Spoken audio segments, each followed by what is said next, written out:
Saudara, massa dari berbagai aliansi masyarakat menggelar aksi unjuk rasa di depan gedung KPU RI Jakarta. Mereka kembali menyuarakan soal adanya dugaan kecurangan dalam pemilu 2024. Massa juga menuntut menghapuskan dinasti politik serta adili komisioner KPU dan Bawaslu yang berkonspirasi dengan penjahat demokrasi.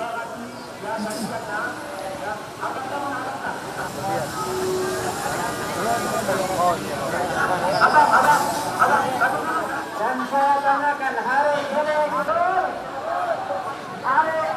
rakyat datang untuk menuntut keadilan demokrasi.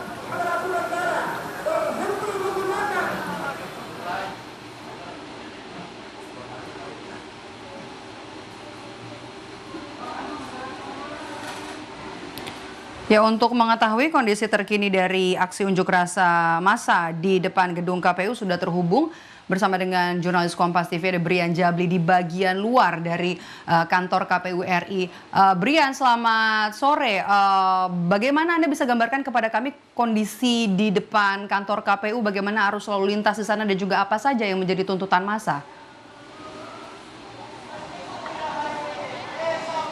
Ya, selamat sore Maidop dan juga saudara, terkait untuk arus lalu lintas yang ada di sekitar kantor Komisi Pemilihan Umum Republik Indonesia tentu saat ini masih dalam pengawasan dan juga diatur oleh pihak kepolisian lalu lintas Polda Metro Jaya dibantu oleh Kepolisian Polres Metro Jakarta Pusat. Terkait apa saja tuntutan dari para demonstran yang bergabung dari gabungan masyarakat sipil ini, mereka menyampaikan beberapa tuntutan Maidop dan juga saudara, di antaranya terkait pemakzulan Presiden Joko Widodo yang dinilai Jokowi cawe-cawe dalam pemilihan presiden dan juga wakil presiden di pemilu 2024. Selanjutnya, para pengunjuk rasa juga menuntut untuk Ketua KPU Hashim Asyari yakni dicopot dari jabatannya sebagai Ketua KPU yang dinilai tidak mengawasi atau tidak menjalankan pemilihan umum secara terbuka dan seadil-adilnya. Selanjutnya, Maidop dan juga saudara,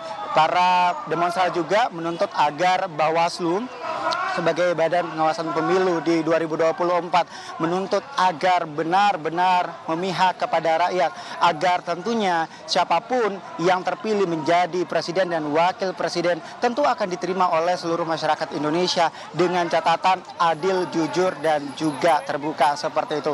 Dan hingga saat ini tentu proses pengamanan dari pihak kepolisian juga Maidop dan juga saudara masih terus dilakukan hingga saat ini. Sebanyak 957 personel gabungan dari Polda, Polres dan juga pihak TNI masih berjaga di sekitar kantor Komisi Pemilihan Umum Republik Indonesia.